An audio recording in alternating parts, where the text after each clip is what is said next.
Good morning, everybody, and welcome to Hangouts and Headlines Casual Friday edition. You can see I'm in my casual attire already, obviously a hat, some kind of sweater-like shirt. Very, very different from how I usually dress. I'm sure it's self-evident to everybody that's joining us this morning. But how is everybody doing this Friday? I've seen in the chat while I've tried to put together some of the articles we're looking at today, folks telling us where they're from, where they're hanging out in. Thank God it's Friday, right? I don't know about you, but it's been quite the week. And yesterday was quite the day. I know a number of you joined me for Hangouts yesterday morning. And it was a fuzzy, dubbed kind of martial arts film version of myself. And that might come up again today. I'm working on the back end to fix up some of the internet stuff, potentially get a little bit more power here at Hoeg House, power that I didn't anticipate needing before I was broadcasting to all of you all most mornings now at this point. So I hope everybody's had a good time. I hope it didn't bother people too much yesterday. I know I got a lot of nice comments. I also got a lot of comments that were, do you know you're fuzzy? Do you know your timing doesn't quite work this morning? And I did know that, but we'll see if we can do any better today. And like I said, we are going to be making improvements around here.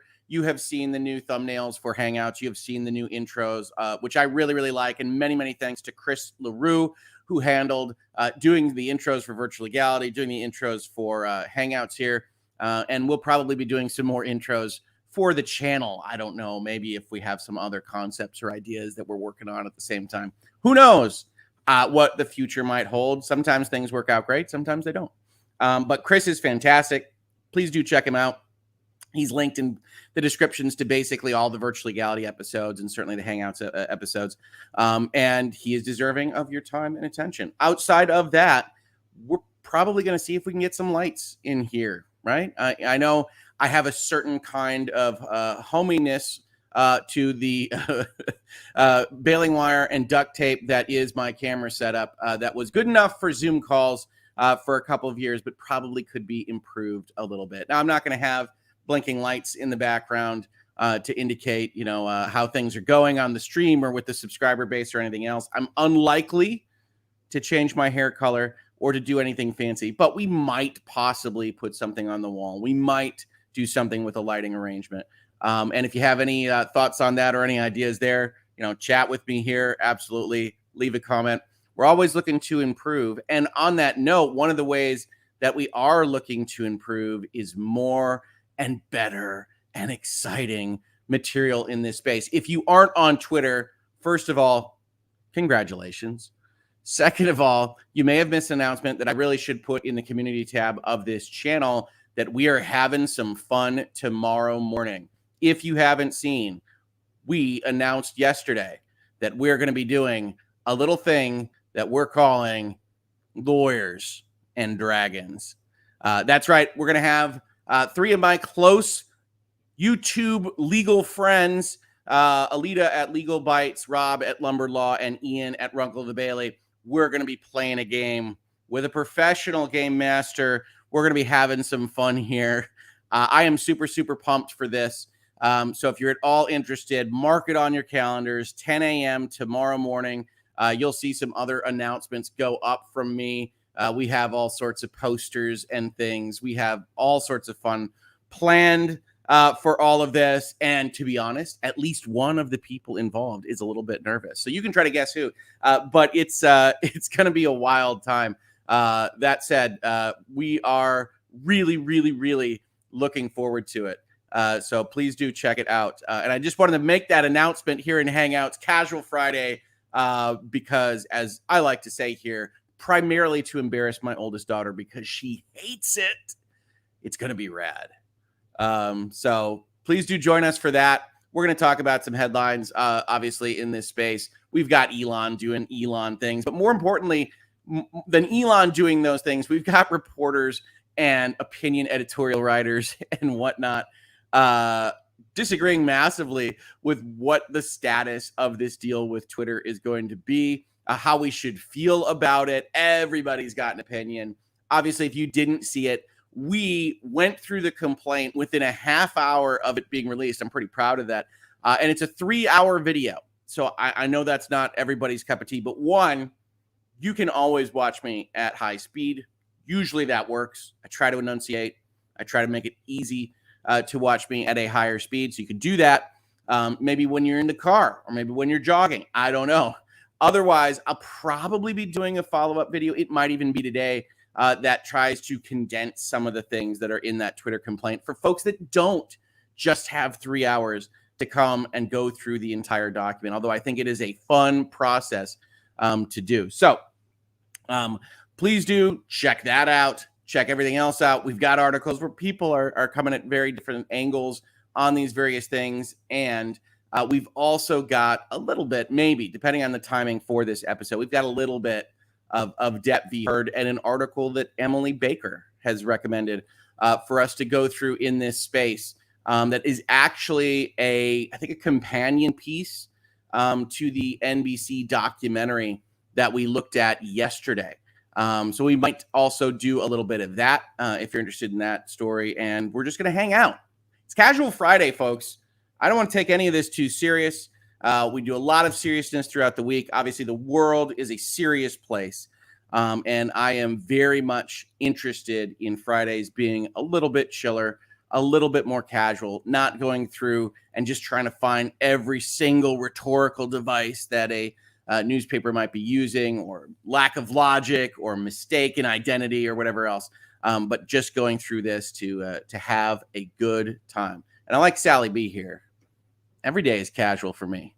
That's good. I think that's a good way to live, right? I didn't leave large law firm life to walk around with cloth strapped to my neck and wearing suits all the time. No, I leave that to my colleague at the Big Cast on Sundays, Tie Guy Travis, who made his brand wearing ties. We all make our own choices, folks. But I am much more every day is casual for me, as I think my wife knows. It's really, who knows what's even going on under the camera here? What am I wearing? Who knows? I'm not sharing it with you, but it could be anything on any given day. Like I said, we're casual on Fridays. Tracy G says your vids on 2x speed are good.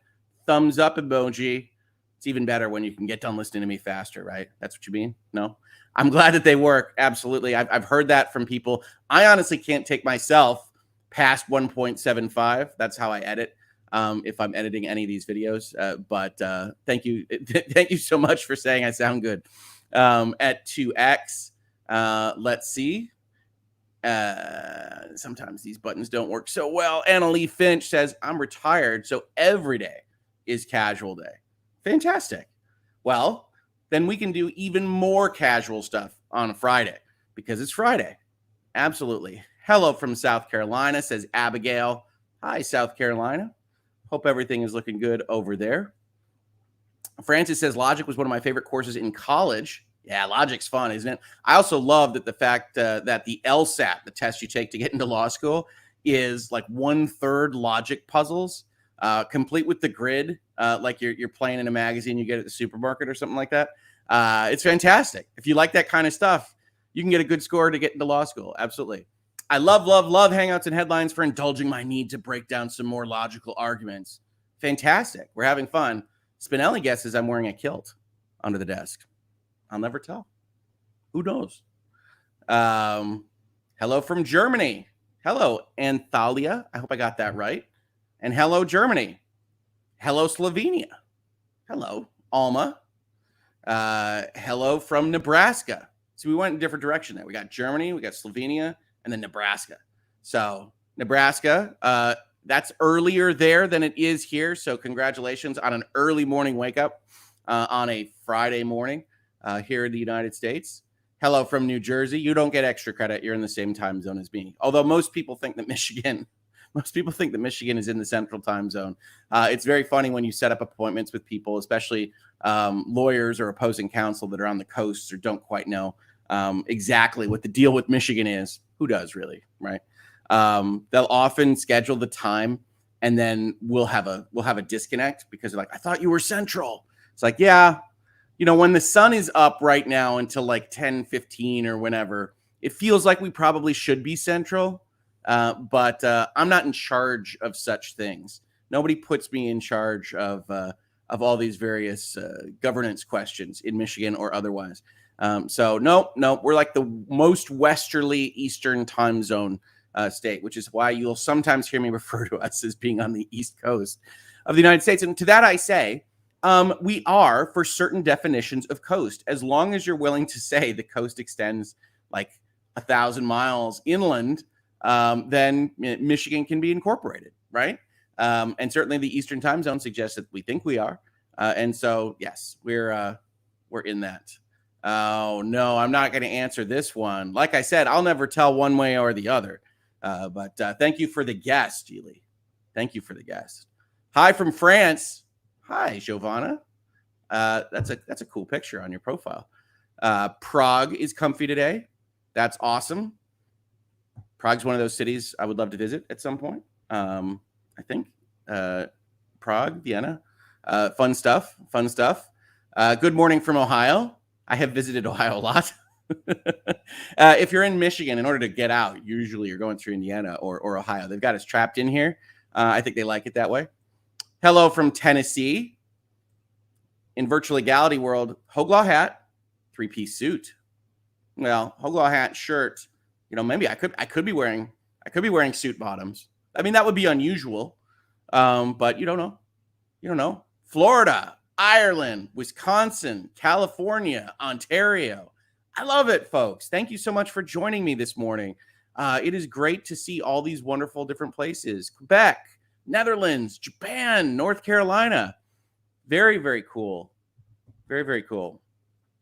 Hello from Beverly Hills, but I am Ukrainian. It's still really, really early in Beverly Hills. So good morning to you, and thank you for joining me. Kit Kat says, don't forget to hit the like, guys. Rose emoji. Yeah, if you guys could hit the like, that's awesome. That tells people that we're here. Gets the notifications working better. I don't know. I'm getting a lot of notes of late that nobody is getting the proper notifications for this channel. I don't anticipate a giant conspiracy. People like to jump on that. YouTube is keeping you down. My channel is under attack and all that good stuff. I suspect it's just widgets not working and buttons not working, and YouTube has issues, right? And if you think about it, it's kind of understandable. If you think about the amount of data and videos that are flowing into and out of YouTube at any given moment in time, it really is one of the biggest technological things that the human species has probably ever done. Doesn't mean I like them. Doesn't mean that I don't really hate their black box emails that say, you're in trouble, but we're not going to say exactly why, and you should feel bad. But I am still continuing to be oppressed by what YouTube actually is. I can talk with you all. It can go up into space. We can chat about it. It's archived. It's there forever. What a world, right? A lot of fun. What else we have here? Arizona, Boston, studying for the LSAT now. Congratulations. Enjoy that. The LSAT might be one of my favorite standardized tests because it's reading and logic in a very, very cool way.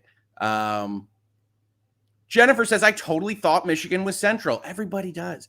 I don't know where that came from. I don't know why it's that way. I think it's because Indiana throws people with their various ways of handling the time zones in general. But no, Michigan's Eastern. We are on the very same time as that person that is studying for the LSAT in Boston. But our sun is in a very different place at the same time of day than when you get out into the actual Atlantic coast region. It's hilarious. Chibi Moat says Michigan doesn't even know what's up with Michigan. Yep, that's true. Yeah, well, I mean, there's been talk of like splitting the state or moving the western end of the state into like the central time zone to better match up with Chicago and things like that. But we don't want to be run by Chicago, Illinois. We're our own people with the sunset that goes until my kids can't ever sleep in the summer at all. Hello from Northeast Ohio. I love it. Washington, nice and chilly here still. I like a chilly morning.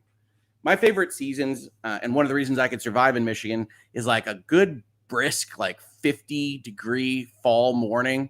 Little leaves on the ground, little crunch under your step. That's a good time.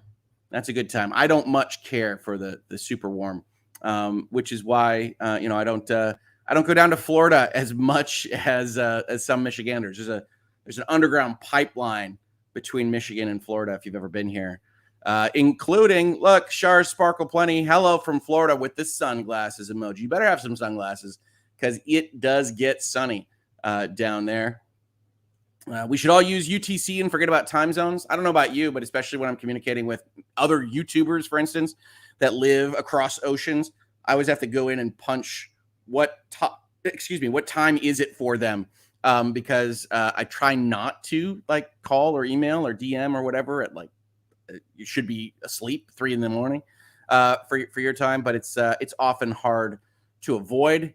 Hello from Mountain Time. Oh, I don't know this emoji. Is that it's a companion cube from Portal with a heart in it. That's what it looks like to me.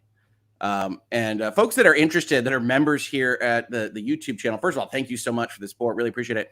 I know we're supposed to get custom emojis in there. Still figuring out what I want those to look like, working with people who are very generous with their time and their efforts on these things. Trying to work through that. Co-counsel, Mrs. Hoeg Law, trying to work through that. Never had to order custom emojis before. So bear with me. But yeah, leave in the comments, probably in the comments, it's a little bit more permanent, what you might be interested in that space. If you are a member, if you're thinking, hey, I would be a member if this thing were there, that's cool too. But leave those ideas because that's going to help me since I've never, ever gone through this process before. Coral says I'd vote Hoeg for governor. I don't know. We'd really have to talk about policy positions, future Michigan, that kind of thing. But no, I'm pretty sure Governor Whitmer is going to get a second term, at least based on the early polls. So we will see what happens here in Michigan. Be right back. Tea time from John. That is speaking my wife's language. And I have seen we've gotten some super chats in here. Samantha Eason, guess who's back? Hoeg is back. Watching from Australia. Read as if you were singing Eminem. Oh, so guess who's back? Hoeg is back. Tell a friend. Yeah, absolutely. Do tell a friend. Right. We love new subscribers here. We love new people hanging out with us in the mornings. Although Fridays are going to be an interesting time for people to be like, does this guy just kind of talk with folks in the morning? Yeah, it's a morning show. We're hanging out. People are waking up. Not my European friends. They're eating lunch. But either way, it's a fun time. People have seen when I share my window, I've got a lunch tab up there. People are always asking about what the lunch tab is.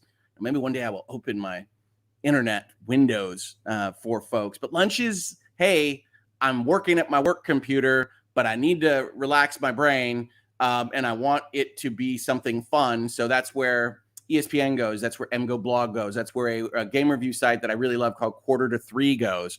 And so that's what I'm reading at lunch. But yeah, guess who's back? I'm back.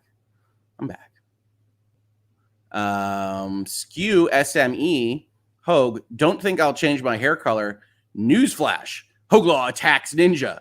3 laughing emojis, laughing on the floor emojis, joking. Now, I haven't attacked Ninja lately. If you look at some of the videos I did when Ninja went exclusive to Mixer, I did comment on the negotiation process there and some of the comments because he had like a press release video and things like that. So Ninja has been discussed in Virtual Legality because I find him to be a fascinating figure.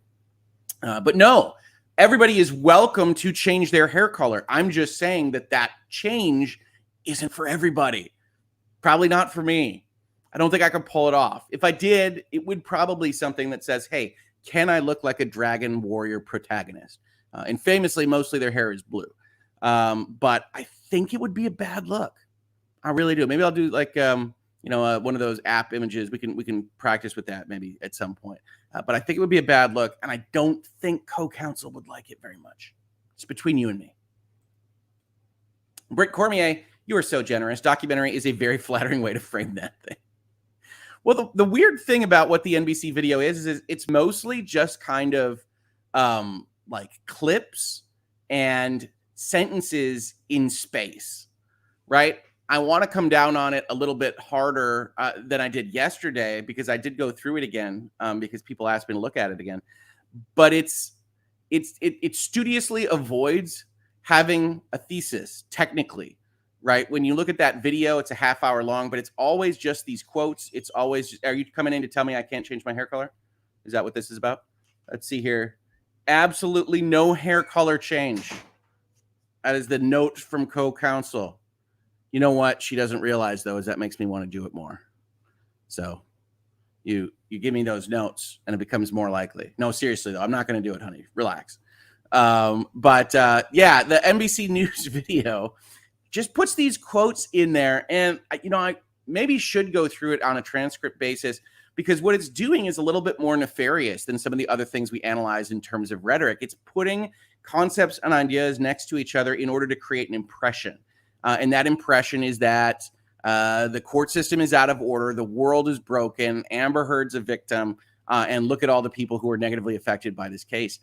And it's insidious, right? It's even more potentially problematic than some of the other stuff that we have looked at. So I do think it's fascinating that it's out there doing that. But yeah, it's a little bit harder in this channel especially. And I know you've heard me say this before. We don't like to use video material. I like to give YouTube absolutely no reason to do anything about this channel, because we do cover things that are, as you can see in like the playlist, politics adjacent. We do try to comment on things that are important to people outside of just whether Spider-Man is going to have a new movie by Sony, which is really important, right? That's a good thing to talk about. I like talking about those things, but things that YouTube might otherwise get a little bit more concerned with. So I try not to use video material. I transcribe, I put in slides, I do all these various things. I have the entire lifetime of virtual legality, and so I generally do that still. And I didn't even put in slides yesterday when we talked about it, because it was just a Word file, because I was kind of working at speed to talk about more topics. But yeah, it's the documentary is insidious. All right. Rifka Muhammad, thanks for getting my name right in your previous stream. I hope I just got it right. I apologize. And I'm stoked I made a live Hangouts and Headlines, as meetings ruin all my fun. Meetings ruin everybody's fun, right? And I can count on one hand, usually, the percentage of meetings that are called, that especially that are mandated, that actually accomplish something more effectively than would have been accomplished with like a solid email chain or a good phone call. And yes, I think meetings are very often folks looking like they want to get something done, but not necessarily getting it done in that capacity. So I hear you. I'm sorry your meetings are ruining things. Hopefully yours are more productive than mine have been historically. Yes, I'm glad you're here live, and I'm glad I pronounced it right today. I'm hopeful. I really, really do give it the old college try, folks, but I'm not great at pronunciations. I have weaknesses just like every other human being, and foreign languages, I apologize. I'm a Neanderthal American that knows English pretty much as it. And names I often get wrong, but I will always apologize when I give it an attempt. Alexander Rolla, lawyer, communist, and D&D GM for 20 years, tuning in from Brazil. Can't wait for tomorrow. Gaming controller and a hammer and sickle. Well, thank you, Alexander. I hope you have a good time. I will tell you, trying new things is an exciting and exhilarating and not at all terrifying experience. So we will see how it goes. I am super enthused about it. You've seen me teasing it on Twitter this whole time. If you're on that platform, I was really having fun with some of the marketing tweets before we announced officially. And we are going to be role playing tomorrow. And it's going to be wild. So yeah, get excited. I'm glad to hear that you are a GM. We'll see how it goes. We will see how it goes. George Wyckoff, time zones are bad. Get rid of them. Sure. But if we just got rid of time zones entirely, then like midnight becomes noon at some portion of the planet, right? I mean, like if time zones were gone completely, I don't know what that would mean for like international discussions. You just get used to it, kind of like in Australia, summer is winter, winter is summer. And I'm sure they think the same thing about us. I get all my information about Australia from Bluey and from you guys in chat, by the way, so bear with me.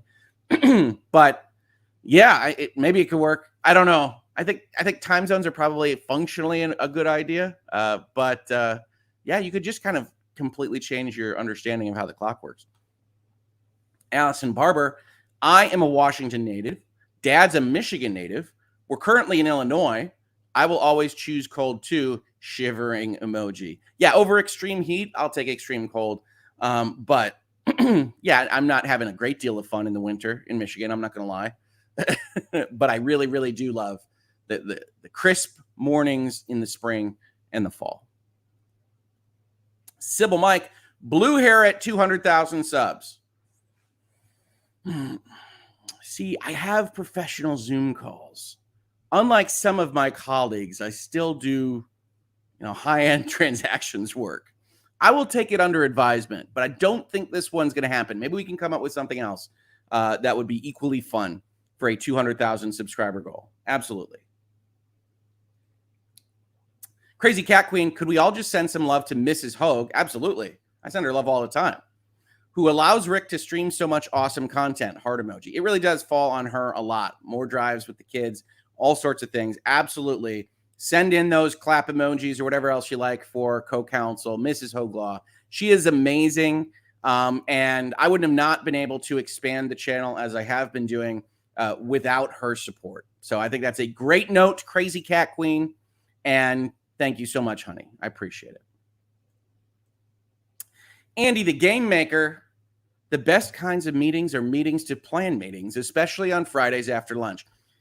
People who start projects or otherwise send you documents with a note that says, need this on Monday. On Friday afternoon, I have very special thoughts about things like that. And I don't think they're for the morning show here on Virtual Legality. Maybe I'll go over on Emily's channel and do some Hoeg After Dark commentary, something like that. But yeah, people should be more cautious with Friday afternoons. We should respect each other. And look, hon, look at all this. We got claps. We got people asking for a nose ring. Seriously, folks, we got to get something that will work for co-counsel. All right. Maybe you guys can work behind the scenes on something. Claps, crowns, and hearts for my lovely, lovely wife. Claps. Absolutely fantastic. I don't know what those are. What are those emojis? Are they... I don't know. I think they're claps. But very interesting. I haven't seen those before. Hearts surrounding a happy face emoji. Thank you so much for my wife. I shouldn't be thanking you for... Yes, good on clapping for Mrs. Hoeg Law. She's fantastic. Some laughing, happy face emoji. She's coming back in, squeaky doors and everything. Yeah. Their nails being painted. I apologize, folks. This is why I need that kind of support. High fives to Mrs. Hoeg Law. Absolutely fantastic. Callista says they make temporary hair crayons. I own some. Blue hair could be a thing temporarily. Maybe we could find a window where I don't have to do a video call or a meeting with other folks, that we could work that out just for the photos of it, and just to celebrate something like a 200,000 number. I don't know. Maybe we could put a timer on that. That would be a big push. We're actually at 108,000, which is pretty cool. Coming off of the trial, not doing as much Depp v. Heard stuff, and really holding that number. That's because of folks like you. And that's not been the experience around YouTube when there've been those kinds of big growth events. A lot of times you have a really deep kind of loss and depression of subscriber numbers coming off of those. And I have been super enthused by the hold and now the growth here in July. It's because of the great community that you guys are helping build. And I'm so appreciative of that. I will take your temporary hair color crayon comment under advisement.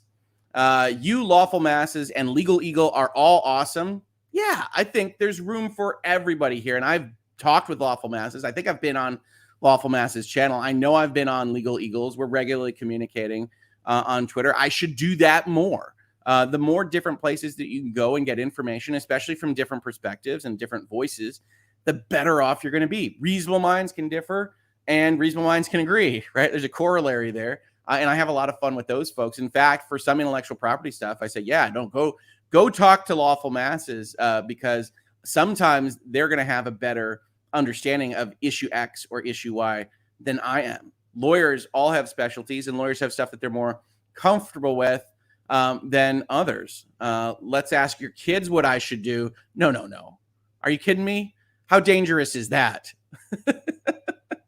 What embarrassing thing should your father do at 200,000 subs? They will come up with some stuff. They will. Yes, special thoughts about people that deliver late Friday packages, definitely. Special thoughts. Do a mohawk, but I'd just be under my hat. I don't think that would work for people. We'll see. Fingers with nail polish. I could work that in. Little Star Wars paintings on my nails. I don't know, something fancy. Nail polish. Oh, it's not a recommendation for me. It's people telling me what that emoji was. I'm having fun this Friday morning. I haven't even gotten to any headlines. This might be a long episode. I don't think I have any meetings this morning. So hopefully you're having fun hanging out with me. Andy the Game Maker, swimsuit calendar if you hit 200,000.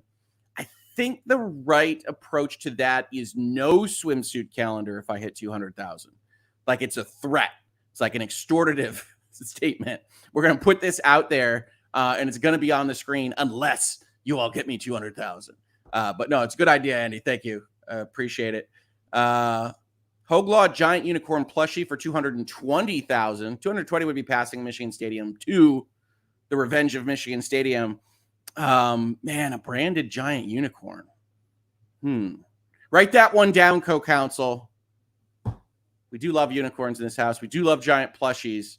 Emily says, at my last job, I had a coworker who would constantly schedule meetings with less than 8 hours notice. So sometimes I wouldn't know about them until the day of. That's lame, right? I don't know about you. I like to wake up, look at what my day entails in terms of meetings, see how good the past version of myself did in planning these things, and then say, okay, I've got these signposts in my day. I can get work done here. I can do hangouts here. I can review for a potential Virtual Legality episode here and go on that basis forward through my day. And then if you have people just randomly putting in meetings, it can't work. That's no fun at all. Joshua with a nice suggestion here. Blue Hoeg Law baseball cap for 200,000. Could have celebratory hats. I like that. Might not be embarrassing enough for the rest of chat, so we'll have to work on that. But celebratory hats could be cool. And maybe we could make them limited edition and just have them like around the range of those kinds of moves. That could be fun. I like hats. I don't know if you know this. Skew SME, 200,000 sub-suggestion. Hoeg cosplays as Phoenix Wright or Miles Edgeworth from Ace Attorney. Your choice, wear a wig. Yeah, you'd have to wear a wig to pull some of those off. I could do a good Miles Edgeworth. I've got the whole. That's like his move. He's like, he shrugs and says, "You're an idiot," with his little animated graphic. Now I could do potentially a read through one of the shorter cases. Lots of fun stuff. Y'all have me thinking about 200,000. We're at 108, which is awesome. But I don't think we're going to be at 200,000 subscribers tomorrow. So we've got some time, folks. Tracy Fagan, meeting. That could have been an email. Huge percentages of meetings can be emails or phone calls. Absolutely. Consult with Emily D. Baker for hair color advice. I don't know. See, she did a hair coloration and now she's permanently purple. If I ask her for advice, I'd be afraid that she'd change my hair color permanently somehow. But you do know her when you see her, which is pretty useful. So I think we're about ready to talk about some headlines. Oh no, we still have super chats and awesome advice here coming in. Chub Toad, how about 150,000 subs? You stream dressed as a Care Bear. Would I paint my belly? I don't know. I would have to think about that. It's good advice. We have talked a lot about Care Bears in this space, an unusual amount of so. You know, when I started this channel and we started talking about law, video games, pop culture, I didn't think I would be using the phrase Care Bear or Care Bear stare nearly as much as we wound up having used it in the last little bit. Other people are recommending that. Robert, 200,000 Care Bear cosplay. Dress as your D&D character. So Lawyers and Dragons, which I'm just gonna plug again here because it's awesome and I'm excited about it, is going to be a one-off adventure with characters that we've kind of agreed on with our game master. But you should think of it as a pilot episode. If y'all come in, everybody's excited about it. Everybody's enthused. I think we're going to have some chat components to this thing. So get excited about that. And everybody likes it. I think we can potentially make it a thing. So consider this like a pilot for evaluating a series. And then if it becomes a series, if we wind up doing a long form campaign, then yeah, I'd have to get some accoutrement to go along with whatever character I chose to be, right? So absolutely, definitely. What else we got here? Hi from France. Glad I didn't miss the headlines yet. Somewhere the opposite of you is like, why is this guy going on for 35 minutes? I want to talk about Elon. And I don't blame them. Elon is a really, really random character. And certainly even journalists of significant experience are struggling with what the heck is happening with this lawsuit. Terry says, Hoeg, your analysis of these matters is just the best. Thank you. That's very nice of you to say. You should have 500,000 subs. Your lips to God's ears. No. Yes. Just too intelligent and so cogent. Thanks. I appreciate it. Yeah, we're having fun. Today's stream is hilarious. Yeah, well, we're coming up with ways to embarrass me at high subscriber counts. That's always fun. Always a fun topic. And then I'm getting notes from my wife that says absolutely not. So very enjoyable. Lady Emily, finally catching one of these live. Upside down happy face emoji. Does that make it a sad face, or is it just kind of working on tumbling exercises? I don't know. Britt Cormier, so birthday suit calendar for 200,000 since no swimsuit. Birthday suit calendar is once again a much higher number than 200,000 and probably a threat, right? We got to be honest with ourselves here. We have strengths, we have weaknesses, probably a threat from me. But I appreciate your faith and confidence in my ability to really lock down a calendar kind of concept. Rifka Muhammad, I am in COSEC. My life consists of meetings. Is that computer security? Yeah, I can bet.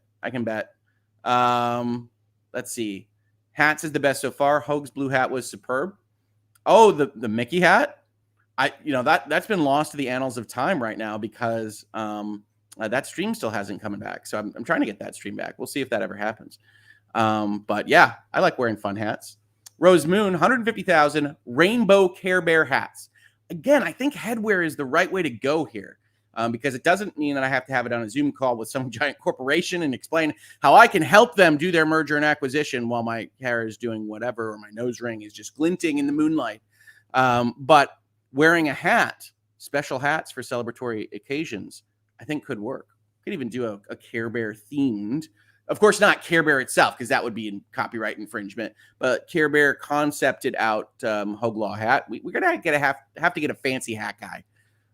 We'll see. If you know of a hat guy, I know Emily owes me a hat guy. Leave a comment, DM me on Twitter. Got to get a hat guy. I love the Care Bear references. Absolutely. What else here? Can't wait for this. Who is the game master? A fellow by the name of David Grace. Who is a professional game master, absolutely fantastic, has been helping the crew out with kind of understanding what a Dungeons & Dragons game is. By the way, Ian doesn't need this help, but doing tutorial videos. We got another video from him last night with kind of some last-minute notes about how Saturday is to work. He's been doing the advertising stuff for this. He's been 100% fantastic. I'm definitely going to pitch him as much as possible. He has done so much to help this out. He goes by the brand name Prototopics. You can look him up. I think he's got a Patreon. I think you got things like that. I intend to say all of this again tomorrow, but he has been so good explaining what Dungeons and Dragons is for the couple of us that haven't ever played a tabletop role-playing game. But mostly this is about storytelling, having fun with personalities, hopefully that you like on YouTube, my friends here in the YouTube space, and enjoying each other's company, telling a fun story, family friendly.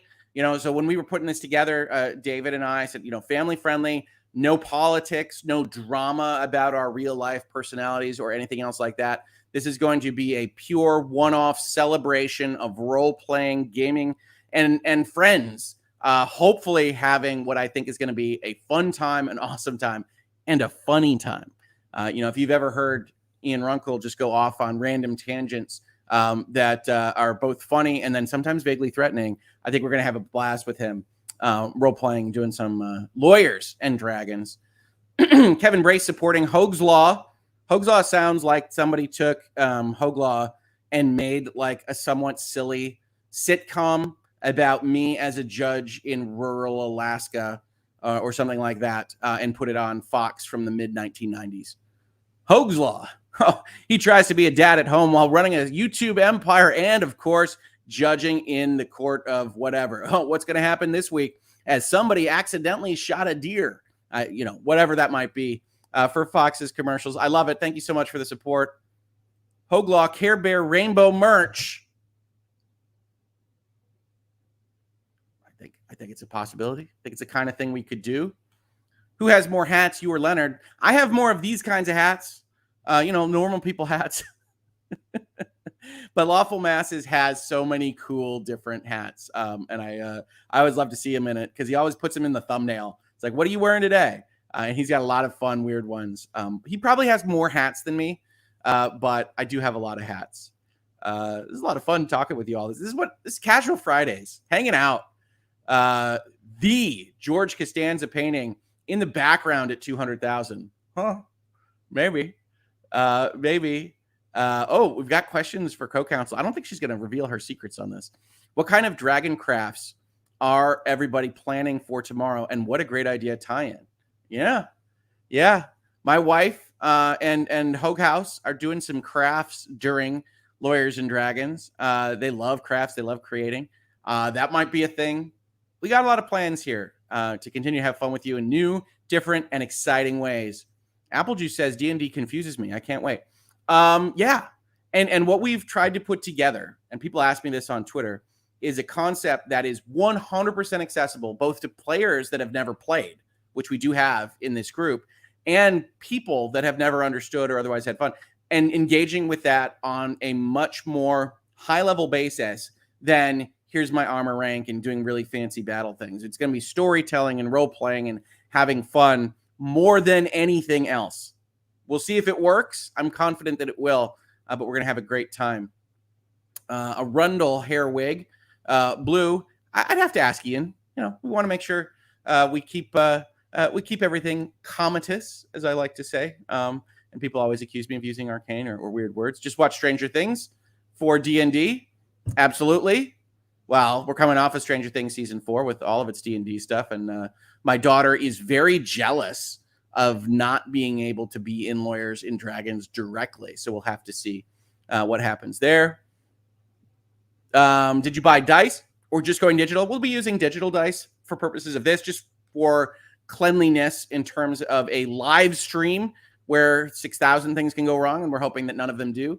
But, if we keep doing that, if my friends like it, if the chat likes it, if everybody is enjoying themselves, I could definitely see myself getting a little box of lawyer dice or otherwise having a good time. So we will see how it goes. Is Alita the only one who hasn't played? No. No, she's not. And to be fair, I haven't played tabletop since I was playing BattleTech in high school. So it has been a long time. When you're busy, like we are, it's often difficult to get that table together, and we'll be getting that table together tomorrow over, international datelines and things. But we're really, really looking forward to it. Pew Pew, hello friends, happy Friday. Happy Friday to you, Pew Pew. Thank you so much. Love supporting Hoeg's Law. Merch store soon. We have a merch store. We're currently in Teespring, but fancier merch store is coming, considered an under construction sign right now. I can tell you some of the stuff that's being worked on behind the scenes is super cool, so you can get excited about that. But me, co-counsel, we always try to get things right and up and running the right way. So we're taking a little bit extra time to make sure that all works like it should. So we're getting there. Hoeg's Law or Hoeg's Law, because those are very different things. Well, that's when I opened my restaurant empire. Hoeg's Law is just going to be a restaurant that serves different recipes of coleslaw. So you can get excited about that. That'll be fun. Hoeg Law, Hoeg Haberdashery sounds like a second business line. I was just going to go with Hoeg's hats or whatnot, but haberdashery sounds just hoity enough for me to really use on that. So that's good stuff. Okay. LOHH is Ladies of Hoeg House. You notice that I just skipped that, being like, yeah, I know what you mean. It's the family. But yes, Ladies of Hoeg House. Love that so much. Fantastic. That is a good acronym. All right, we should get to some headlines, right? I think we're all caught up on super chats. I want to make sure everybody's taken care of. It's only been 45 minutes of us hanging out and chatting. I love it. But we should talk at least a little bit about what I put on the thumbnail. Terry Zaleski. Oh, and here's some additional coin to honor Mrs. Game Daddy. I'm going with Reasonable Daddy. I think I like that one the best. Thank you, co-counsel. Hug emoji, hug emoji, hug emoji. Hoeg's Haberdashery for the win. You guys are crazy. I love you. So let's talk at least a little bit about this. If you do get in, super chats or other chats, mark them with @Hoeg Law, question, anything else. I will try to capture them as we go through. But I want to talk about some of this stuff. Not a ton of substance to worry about here. I just want to point out where things are bouncing around completely on this. Again, if you did watch the 3-hour stream of us going through the complaint, you know a lot of what's happening in the documents from Twitter to Elon Musk. If you don't, all you need to know is that Elon Musk rolled in with an offer for $54 a share, $44 billion total price, which I don't think is exactly what I would call it, because it's actually like $38 billion with what he owns, and he bought it at different prices. But neither here nor there. The overall value of the entity would be $44 billion. And he said he's terminating it. He's walking away because he asked for information on establishing how many bots and fake accounts Twitter is monetizing. And people got on me in the comments for shortening DMAU to active users. This is fair. I'm trying to establish what it is without having to say a somewhat amorphous acronym every time. But these are the users that Twitter thinks are real enough to give ads to, and it's what they charge against when they're setting their prices for advertisements on their platform. Right. And Elon Musk goes in there and says, I need all this information because I think you say that you have less than 5% of the monetized active users are fake and bots. And I think it's a lot more than that. And that's important to the value proposition of your company. So he's making all these claims. He says, you didn't give me the information that is required under the merger agreement. And so I'm terminating. And when that happens, I do a video in this space that says, well, that's a big risk, because if he's wrong, if a court would find that he is not otherwise in breach, or that Twitter isn't in breach as he claims that they are, then by announcing that you are terminating, you're in breach, because you've otherwise promised to call this deal. You've otherwise promised to buy this company for this share price. And that's basically what Twitter said. Twitter also said you're in breach because you're making all these public statements. You're in breach because you're not pursuing your debt financing. You're in breach for a number of other reasons, which may or may not hold water at the end of the day, but they are properly pled and well argued. And so then coming off of that complaint, people have all put in their 2 cents, right? So we've got a Hollywood Reporter article that comes in immediately after that talks about the Twitter stock price. Twitter shares rise as Wall Street sees likely win over Elon Musk in lawsuit. The social media company filed suit against the Tesla mogul to enforce his takeover of the platform. And this is happening immediately after the complaint is filed. We can look at the Twitter stock price. We can see in the last 6 months, we can kind of follow along with what happened here.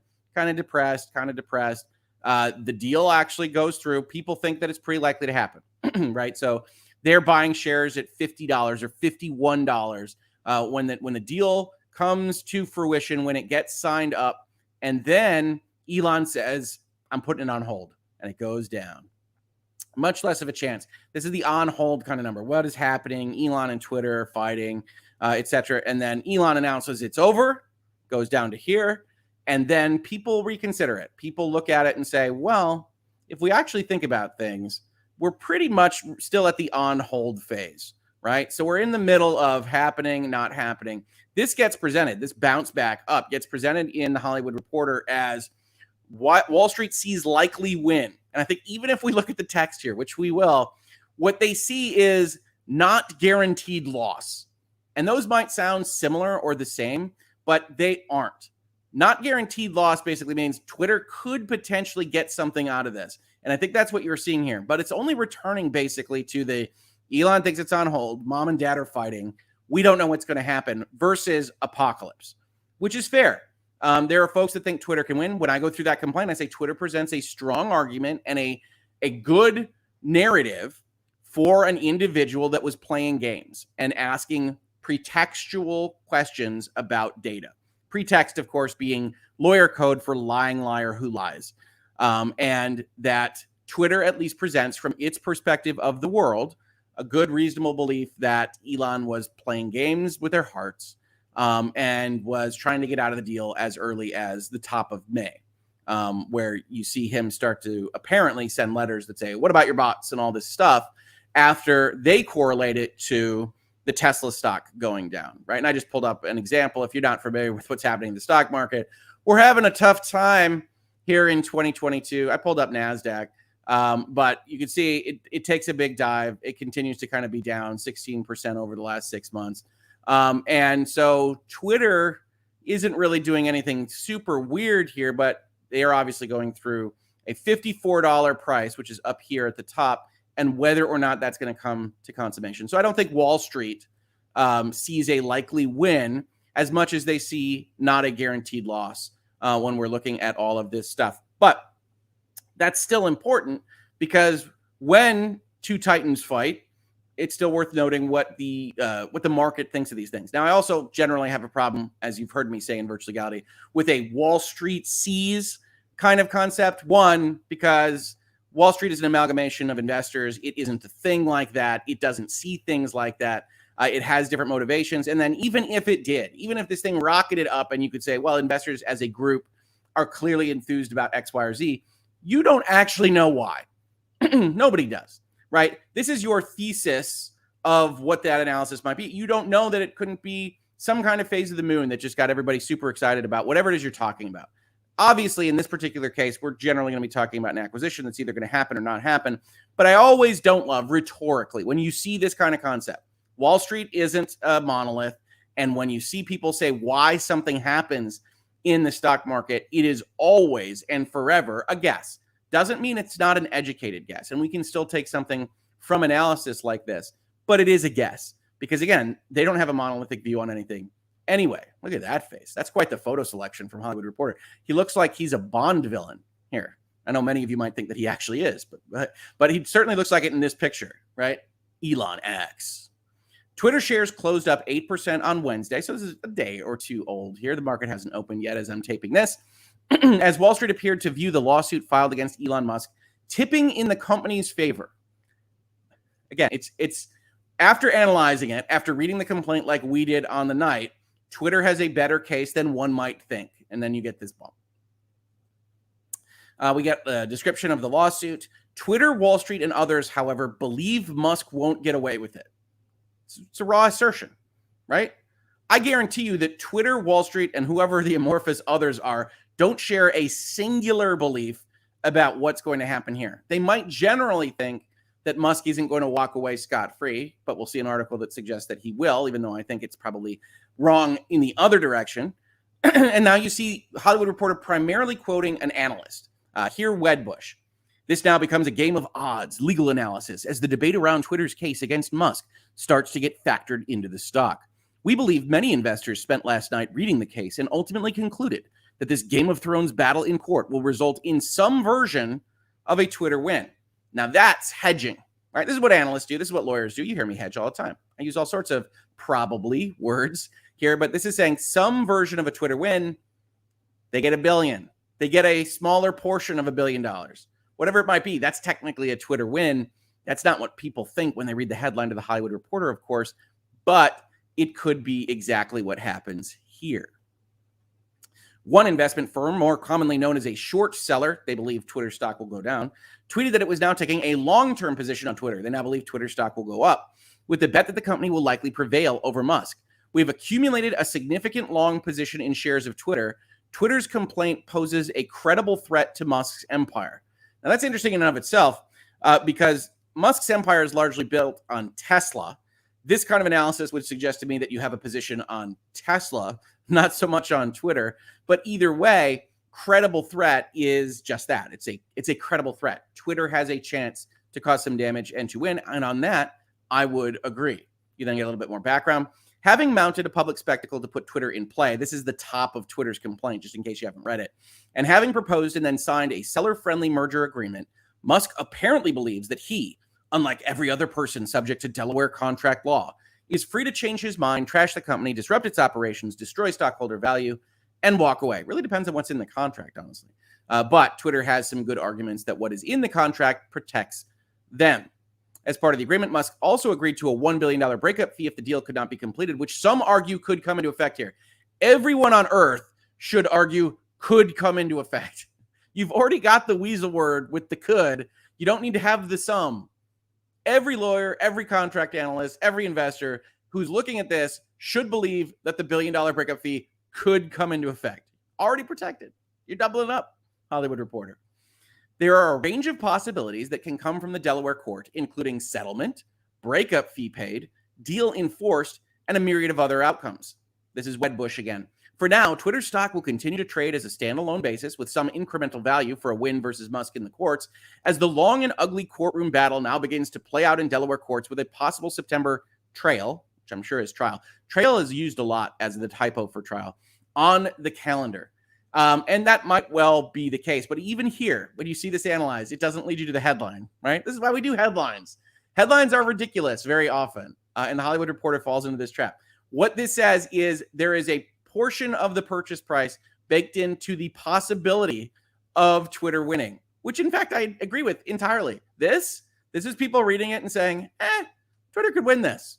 Because if Twitter wins, and especially if Twitter wins and gets a full-on forced sale, then the value of the stock is actually here.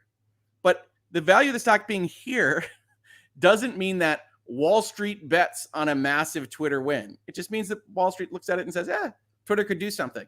When Elon files his response document, you will probably see this bounce down a little bit. The market is funny that way. And when you're dealing with a law firm the size of Wachtell Lipton that Twitter is using, you should expect that when you finish reading the complaint document, you think, they don't have the worst case in the world. And then when you read Skadden Arps put together Elon Musk's response document, you should think, oh yeah, they make a good point.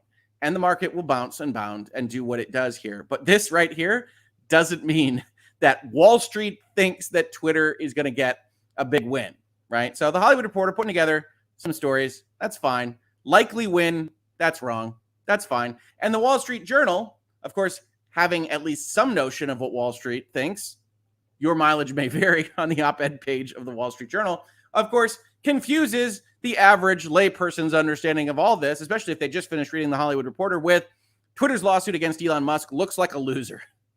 Oh, God. Right? Now, they go into analysis. I don't subscribe to the Wall Street Journal, so we'll look at the top here. We've got some more paragraphs here. We'll actually switch over to the author here.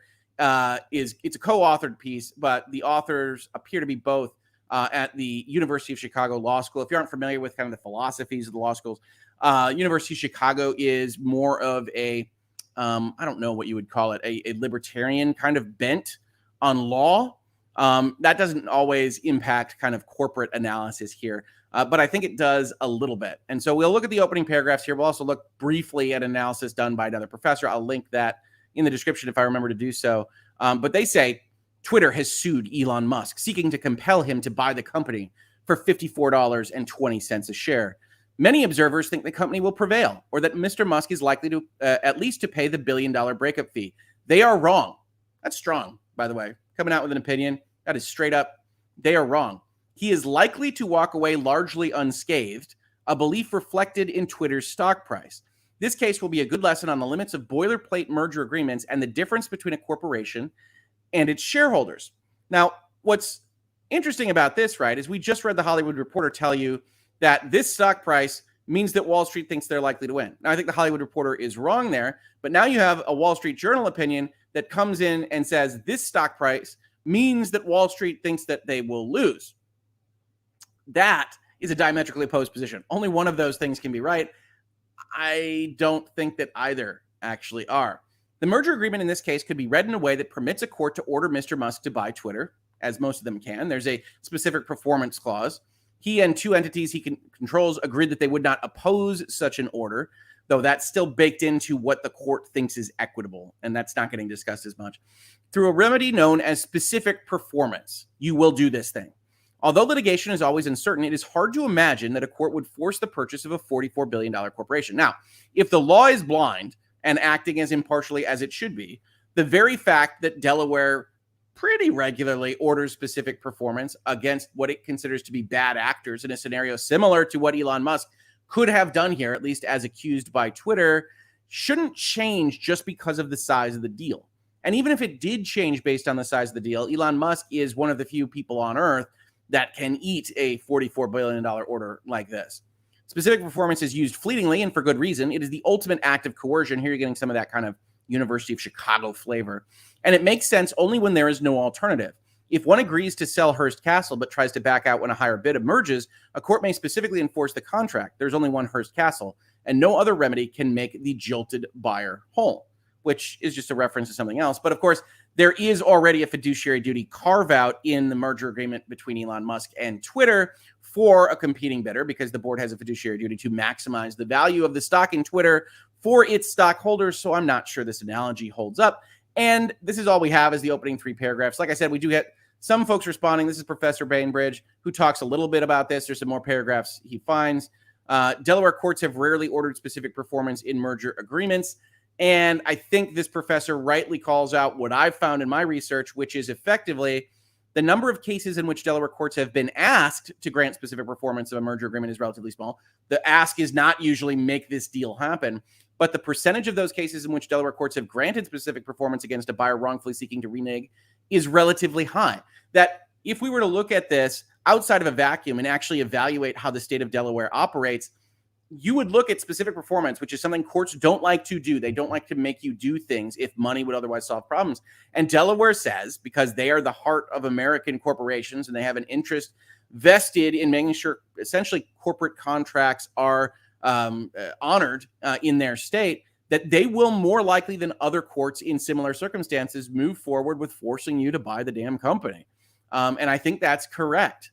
Heaton and Henderson in the Wall Street Journal also opine that if Mr. Musk doesn't want to buy Twitter, it doesn't make much sense for a court to make him do so. And I think that's looking at things from the wrong perspective. Now, the professor here has his own take on it, but reading a sentence like that, it's not about what Mr. Musk wants. If he's going to own the entire company outright, that's his bailiwick to deal with after this deal is consummated. This is about protecting the stockholders who believe that they have a right to $54.20 for each share of stock that they own, have been kind of played around with by this person who said that it has happened, have spent the company's time and resources and board attention and everything else. And to some extent, neither the company nor the stockholders care about whether or not Mr. Musk wants to buy it. He has agreed to give them $50 plus for their shares. And I think that's how the court is more likely to look at it. Now, there are also arguments here that I think the professor dispatches with, well, goodbye, ladies of Hoeg House. There is a concern that Elon Musk will take the Delaware court order if Delaware orders specific performance and simply ignore it. And this professor says, I can't see that working out. I can't imagine the Delaware courts letting Musk blatantly scoff at a court order. Imagine what would happen to Delaware deals if suddenly merger agreements with bulletproof performance language and court holdings aren't specifically enforceable after all. It would be a huge blow to Delaware. I think that's right. And obviously that's politics, and we don't want a court to be basing it solely on what is the economic interests of Delaware here. So this is kind of a real politic analysis. But I also don't think that Elon Musk would have as easy of a time ignoring a court order as some people think that he would. Now, if he doesn't have the financing, he doesn't have the financing. We get into some weird issues there. But that's also in here. There's also a discussion of the breakup fees. Breakup fees are supposed to reflect damages caused by a breach of contract. They aren't supposed to act as a penalty. Given that Twitter isn't obviously worse off by $1 billion, if at all, a court might balk at imposing such a high fee. I think the professor here rightly says effectively that no, when you're talking about sophisticated corporations and they put a number on these things, the courts are going to listen to them 9 times out of 10 because it's impossible to know what Twitter was actually damaged by. So they put a number on it. This isn't, bumpkins reading end user license agreements and having things buried in that force somebody to pay $10 million to somebody else or arbitrate it in Nova Scotia or wherever. This is 2 sophisticated parties with freaking Skadden Arps and Wachtell Lipton behind them. And yes, if you put $1 billion as your walkaway fee, we're going to honor $1 billion. I tend to think that that's right from the Delaware courts as I have observed them. And then kind of discussions on lawyers and legal arguments here. Suffice it to say, the real issue I have, the reason I brought this up is that I see the media, I see headlines, and I see impossibility and continued impossibility for people to kind of figure out what's going on. These are very prominent outposts. This is the Wall Street Journal's opinion. It says it looks like a loser. I don't think it does. I think this is fundamentally wrong, but it's certainly one of the threads, the strains of thought that's going on about this deal, as well as this, which is, Twitter's going to win. You have a lot of people saying Twitter will win. I had a professor of mine from University of Michigan who I couldn't find the quote for that gave one to, I want to say like Business Law Insider or something like that. And it was an article about a number of people that say from the law professor's perspective, yeah, Twitter's got a strong case. I think that both sides have a very fact-specific case and that no provision of the merger agreement is a silver bullet for either side, even though a lot of folks are reading more into the words of that merger agreement than I would recommend on a real politic, having gone through the wars basis on how these things actually look in practice and how fights happen, not at the $44 billion level. I'm not going to claim that kind of experience, but certainly I have seen arguments handled with merger agreements. And I think especially the academic side of thing, law professors in general, tend to see things a little bit outside of how a court sees things. And that's not to say a court is purely motivated by Delaware economic considerations or politics, but they do tend to read contracts a little bit more like people actually wrote them, rather than as intellectual academic treatises, which I think professors are a little bit more inclined to do. So those are the Elon Musk articles that are about specifically how the deal is going to go.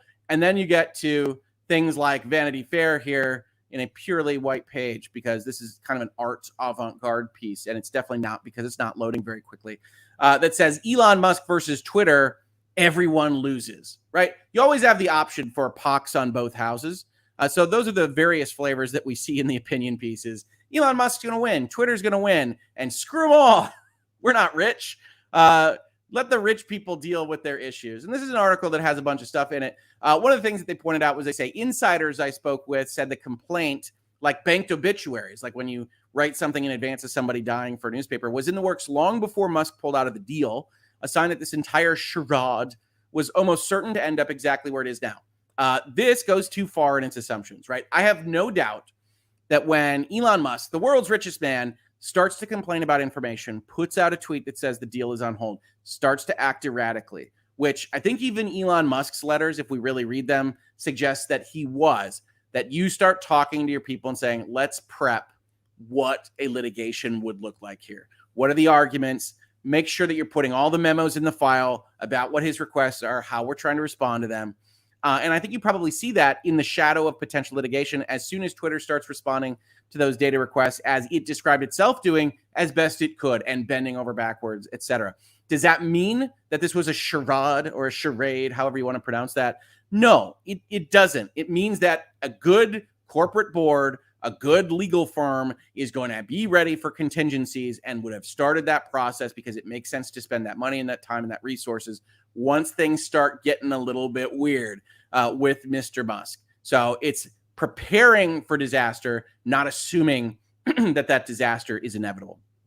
One insider I spoke with offered the following analogy. This all increasingly feels like Fargo, where the Twitter board thought they had convinced a guy to take/kidnap the company and they would profit from it. And the guy they convinced to take/kidnap the company was a madman, and he shot a cop or three, rolled a car, and now wants to toss everything into the wood chipper.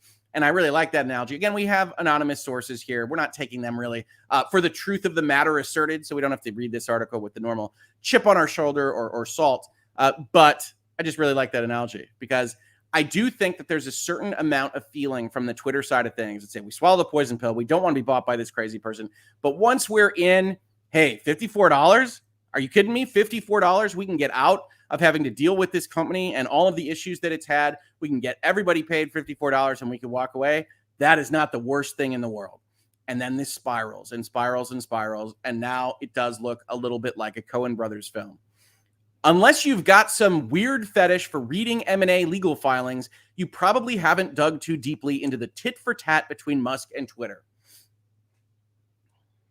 I don't know what you all like in this space, but I just want to say, when I read about folks having a weird fetish for reading M&A filings, I feel seen, Vanity Fair. I feel seen. So thank you for that. We definitely didn't spend 3 hours going over the complaint directly. And I think 15,000 people, 20,000 people have watched that along with me at this point. So if there is a group with this particular weird fetish for reading M&A legal filings, well, by God, virtual legality is finding them. As I sang earlier, tell your friends. And that's this article. Will the deal go through? No one knows. What happens to Twitter if it does, or more importantly, does not? Unclear. A lot of good answers in this article. Was this all a ploy to give Musk cover to sell a bunch of Tesla stock? Huh? Is he playing some other Jedi mind trick? Your guess is as good as mine. Solid, right? What I like about the navel-gazing, chin-stroking, pox on both houses articles, you don't actually have to come up with a thesis, right? Who knows? Let's just hate on the rich, right? Twitter. Everybody hates Twitter. Hellscape. Absolutely. Let's hate on Elon Musk. Sure. He's hateable. Why not? And get to the end and say, well, at least one pundit has suggested Musk could go to jail for not following through with this deal, but let's be realistic. No one's tossing the world's richest man in jail. I do agree that jail is out. There's absolutely no reason to jail someone for breach of contract. So we'll see there. I guess that's kind of a fraud scenario. I don't think Elon Musk is committing fraud. I think he's a wild card actor. According to 3 insiders I spoke with, there are 3 realistic scenarios for what happens next with this deal. I don't know who these insiders are too. Law firms, Twitter, Camp Elon, I don't know. In the first scenario, Musk comes up with some miraculous story about bots and evil pixies and such, not to get out of the deal, but to negotiate a much lower price for Twitter. Some folks think that. I think he might just want to walk away after having damaged Twitter's reputation, which he then goes ahead and buys. In the second, a Delaware court demands that Musk complete the deal, and he simply refuses. These are not the only scenarios, folks. In fact, these are kind of the unlikely versions of these scenarios, I would say.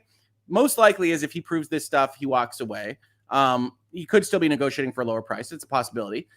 If the Delaware court orders him to complete the deal, he's not going to simply refuse.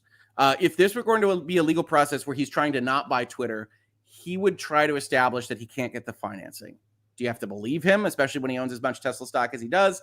No, but he wouldn't simply refuse. I don't think we'd look at a situation where he'd just be in straight up contempt of Delaware court. But I say that as someone that thinks rationally about these things. And in all honesty, he's done weirdly irrational things from my perspective in terms of flouting the SEC and making various statements that I would not have recommended. I think Skadden is very much dealing with corralling a client, right? We saw this with Amber Heard v. Johnny Depp.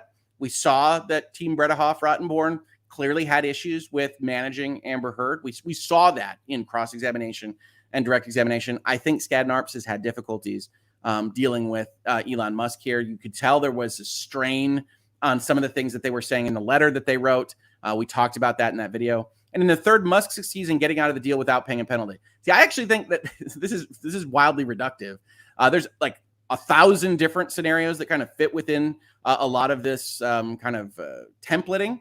But one of them is, he pays a portion of the penalty. They settle for a discount rather than a lawsuit. They do all sorts of kinds of things like this. But that's all you're getting from Vanity Fair. That's the end. Pox on both houses. We don't know what's going on. Some of this stuff might happen. Here's an insider talk about Fargo and also Virtual Legality. We see you. But I wanted to bring that up because, again, you're seeing all these kinds of things. It's been a heck of a week for Elon and Twitter, and I find it all fascinating. And then lastly, if you're all interested, let's talk through some super chats. Let's chat about these articles. And then we do have that Depp v. Heard article we can look at that Emily D. Baker recommended that we go through in this space. So let's make sure we grab all of these before we say we did the super chats. And we get Nicholas Starro, unionist labor law. My bet is Musk will buy Twitter for $34 a share. That is a discount. You think he's getting a $20 discount? Okay. I like that. That is, you're putting yourself out there for that. I don't know why Twitter would sell at what amounts to, Lawyers and Dragons, a market price. There's 36 right now. There's some indication that this 32 is where some folks think the true value is. I don't see it going that low. I think he could potentially get a haircut on the deal price from 54 to, say, I don't know, 50, 48, something like that.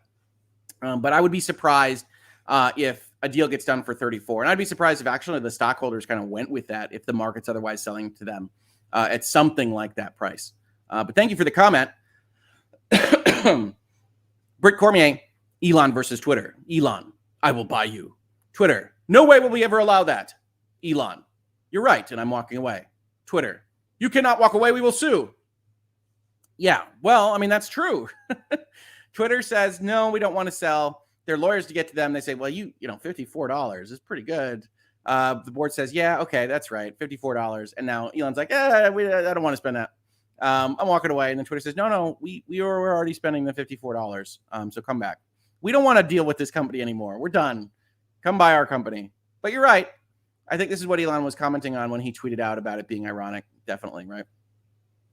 And Britt Cormier again, Elon be playing a long game, offers to buy, forces Twitter to hand over data, but cannot make it public due to NDA, then threatens to leave so he gets sued and can release info into case file. Well, that's the meme that he put out there, right? That in order to sue him, they're going to have to deal with their bot information. I'm not as sure that is in fact the case, right? Because the question doesn't necessarily rely on what the bot information is, although he's claiming a material adverse effect in the SEC filings, so they might have to prove that one way or the other.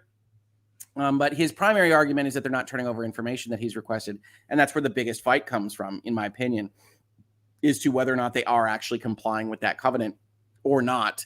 And there's some interesting language in there that requires them to do it for any reasonable business purpose, but also allows them to not have to give information if they think it would be anti-competitive to them if the deal were to fall through. So you get into a court fight, you get into judges' reasonable discretion on these things, and anybody that tells you that they can promise what the Delaware Court of Chancery will do on those kinds of analyses is lying to you.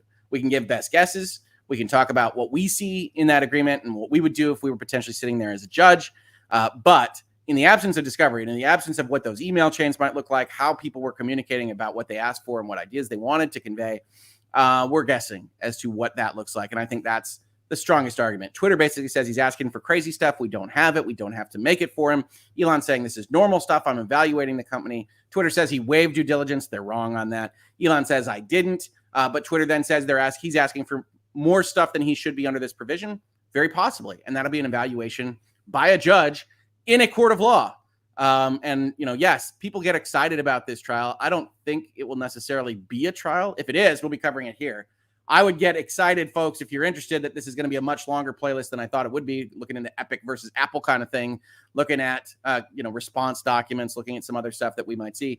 I think it'll be fun. But I don't know that we'll get to an actual courtroom fight between these entities. I would doubt that very much.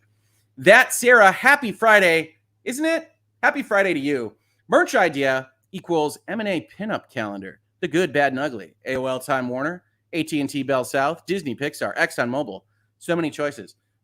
Just two giant corporate logos or a little summary of the deal. Here's where the mouse ate Fox and took control of 40% of all movie media that is created in the world. Something like that. Could be fun. I like it. Big time mergers and acquisitions and what went wrong. We'd have to have Microsoft Activision in there, right? That's what everybody asks me about the most right now. The biggest merger/acquisition in, I think it's entertainment history. It might just be video game history. We'd have to look at the numbers there. But obviously $70 billion, it's a lot of money, even for a company like Microsoft. But I love the idea. Thank you so much. Jojo, thank you for the super chat. Thank you for supporting the channel. I really appreciate it. Let's see, what else do we have here? The judge in the case started her career working for legal aid and is on record as implying that's where she'd still be if it paid better. She's unlikely to have any sympathy for a scumbag billionaire. Well, in this particular instance, you've got rich people on both sides. So, yeah, I don't think that you'd have sympathy. Judge isn't really supposed to be evaluating things just based on people's bank account statements. But Elon Musk is very often a non-sympathetic figure. You raise a good point there, and a court will look at those kinds of things. But I wouldn't read too much into a judge's history, especially once they find themselves on the Delaware Court of Chancery. That is the business court for Delaware. They're dealing with businesses every day.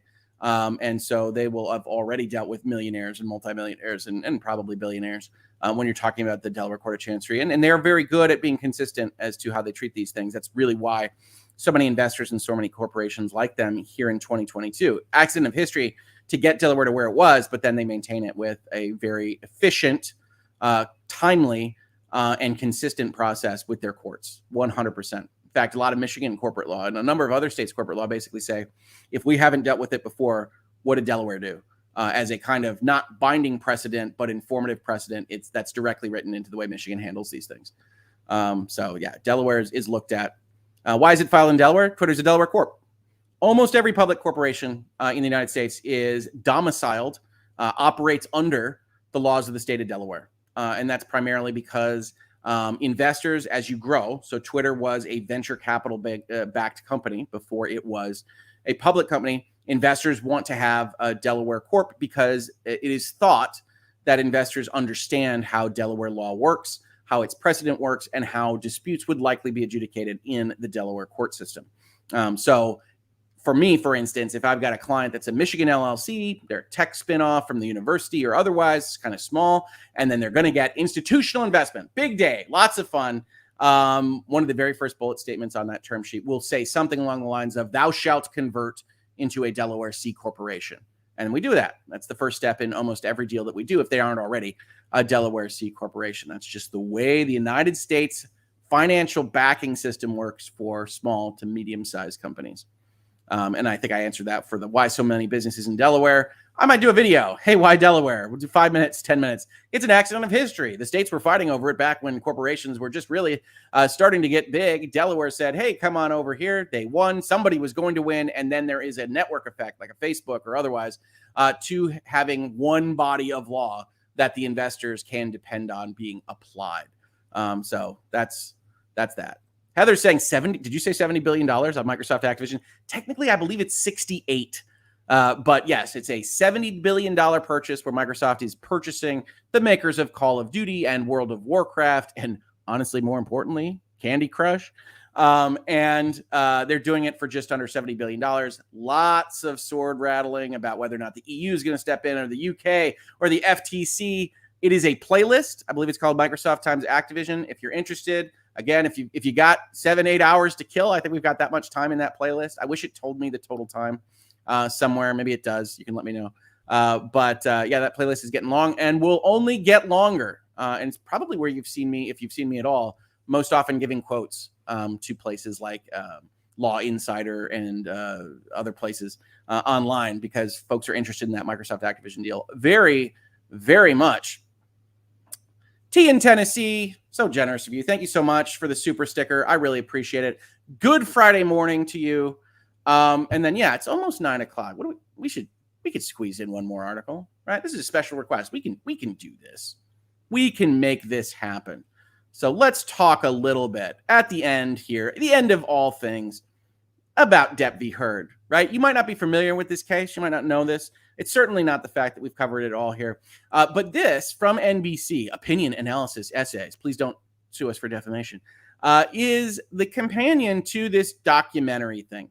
And this documentary thing I've talked about in this episode already is essentially kind of interviews that have been edited and lines pulled out to give certain impressions about what happened in Depp v. Heard. You see the thesis here, Johnny Depp, Amber Heard, and truth in the age of social media, already implying that truth is at issue. What was the truth? What is the truth? What could be the truth isn't otherwise coming out because of the way we interact with TikTok, or because you're here with us, 1,000 of us here on a Friday morning in virtual legality.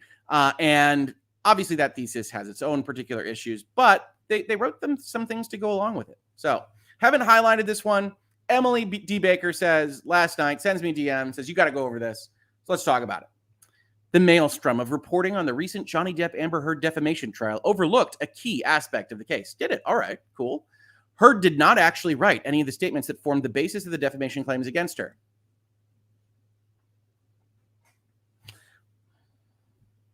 Specifically, it was made clear during the trial that the American Civil Liberties Union had written the article, which contained 2 of the 3 statements at issue, and the 3rd statement at issue, the headline of the article, was written by a Washington Post editor.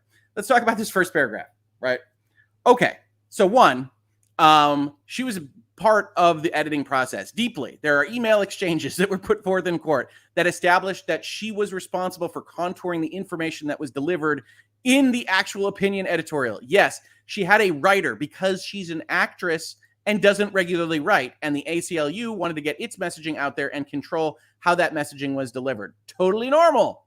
That doesn't mean that the person who's putting it under their name and byline, and who will later tweet out that they did in fact write it, isn't responsible for the information in the document. It's that is a silly, naive way of thinking about any of these things. And by the way, the defamation claim that Amber Heard wins for her $2 million were not statements made by Johnny Depp at all.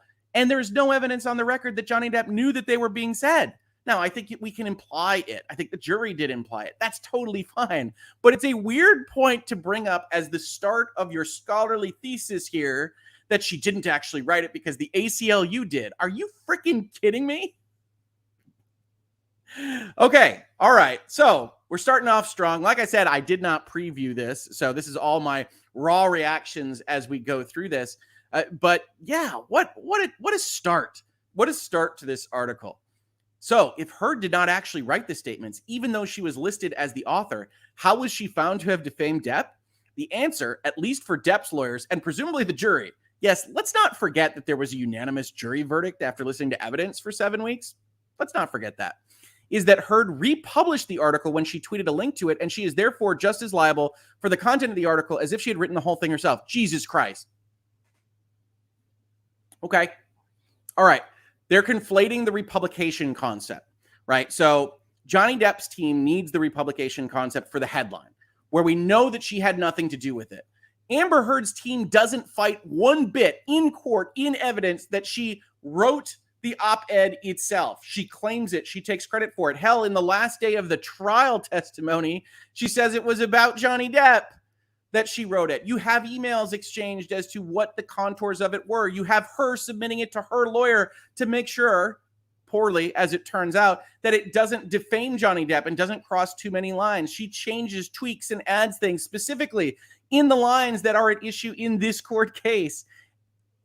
And like somehow this article in NBC News, one of our country's biggest news outlets, goes out with the theory has to be republication. No, the theory is republication on the headline because there's no evidence that she knew about it or had anything to do with it. This wasn't even fought in court. What the hell are we talking about? Okay, I'm glad I'm reading this, but my God. The implications are chilling. The implications of this? Okay, all right. Based on the jury's finding, anytime someone posts a link or references a defamatory story with even a few non-defamatory words of approval, they have published a defamatory statement. According to the jury, Heard's statements merely summarizing the article without reference to Depp or her relationship with him was enough to count as republishing it, which creates a major setback for the Me Too movement and social media users generally. This is a wild misstatement of what happened here.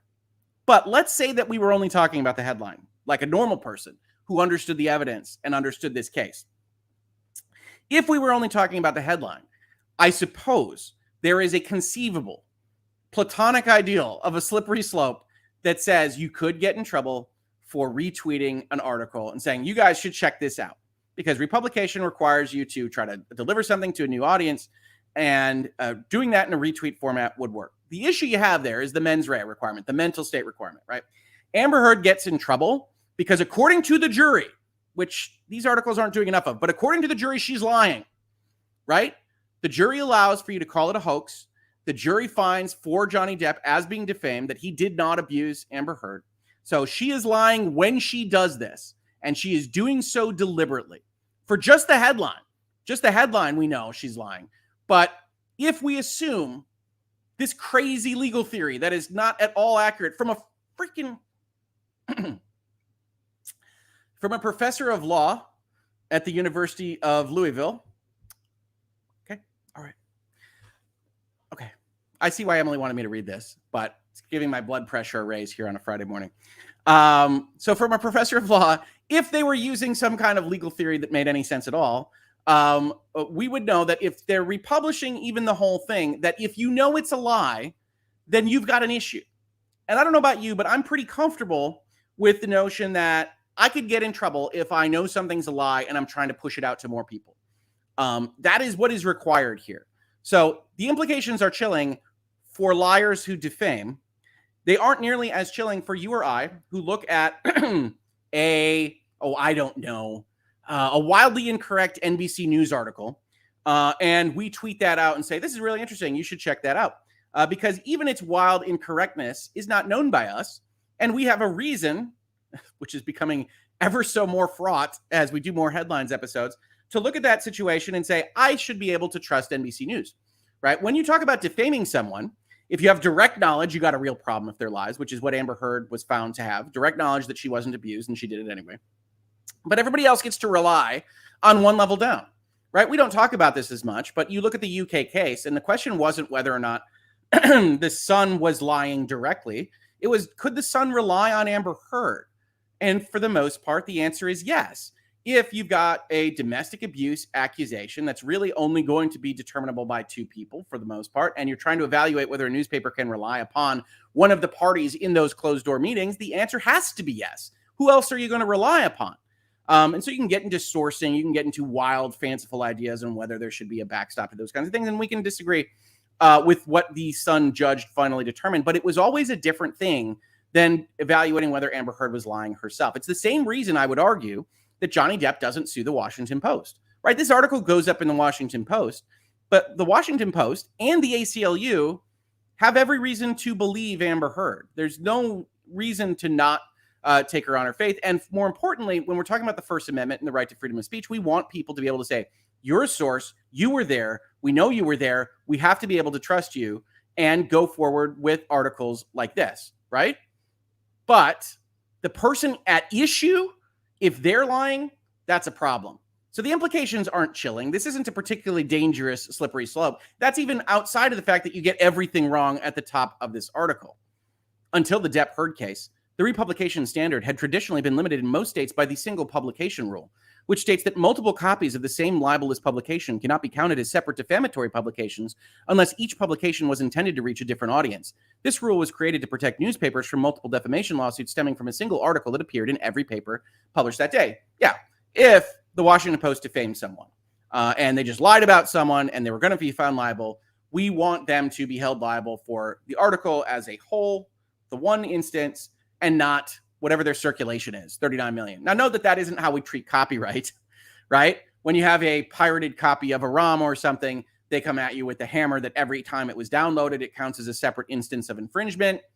I don't know what to tell you. The law is not consistent on these kinds of things, and newspapers have more sway than software pirates. But as we look at these kinds of things, this is implying here in this article that the law was changed, and I can assure you it was not.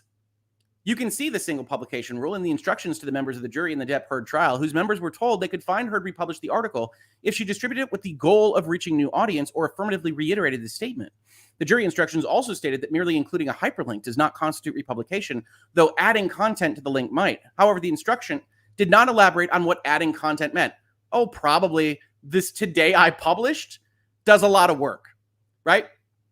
And I want to give you my headspace here as I'm watching this trial, because I don't get the evidence in advance. I did get this little tweet in advance because I was curious. So I will admit, that's the one day that I cheated on the jury rule, and it was by about 24 hours because we knew it was coming. And I said, well, if it's just this, if you had just retweeted this, like you just take this article and you take the Washington Post's, right? Undoubtedly, the Washington Post Twitter page has something that had this article on December 19th, 2018, and you retweet it, I don't think you get into trouble on republishing. I think you could. I think it would be argued, but I think if it's just a retweet of the Washington Post article coming out from their Washington Post Twitter feed, I think Amber Heard survives this republication on what is the headline and not the whole article, goddammit. But she didn't do that. She instead found the URL, put it into her tweet, and then wrote, "Today I published," and talked about what it was, changed it, recontextualized what the article was about. What other meaning could our requirement that you do something to reach a new audience mean? And that's what the jury found. That's what Judge Ezkarate found as being available to find republication. Heard's tweet linked to the Post story. They quote the Heard tweet. In her post, Heard doesn't mention Depp. You don't have to re-defame him there, law professor. Though to be fair, neither did the article. I see you. See what you're doing. And the tweet itself was not included in the list of statements provided to the jury to determine whether defamation occurred. It's the republication nexus. It's not a separate defamation. What is happening? Or since Emily sent it, I have questions. Indeed, the tweet is even further removed from Depp, the person claiming to have been defamed, than the story itself, because it's a republication nexus, because it does not mention Heard's own struggles with domestic violence. Furthermore, I see they feel they're sowing their oats here. They feel like they're making some good points. I disagree. So we've got that going for us. Furthermore, it is difficult to imagine how Heard's tweet could have cleared either of the two bars defining the act of republication. Difficult to imagine. Reaching a different audience through a tweet seems ludicrous when the Post's website already had international reach. Really? So law professor, just to be clear, you think every follower of Amber Heard's is also a follower of the official Washington Post Twitter? Could it be, I'm just positing here, could it be that some people follow celebrities and not news organizations, or follow some of either category, but not the other concomitant party in the opposite category? Could it be? I know it's difficult for you to imagine, but that suggests more about your imagination than the actual theory here. So I'm just going to throw it out there. In fact, other cases have found that social media posts don't change the reach when the original publication already has a large audience by virtue of being on a prominent publicly accessible news website. Okay, other cases can find that. This is a jury question that was submitted properly. The jury's finding in this case goes against existing precedent. Jury doesn't have precedent. What are we talking about? That posting on social media does not republish an article, but merely expands the reach of the original publication. She wrote, I published it. Okay. All right.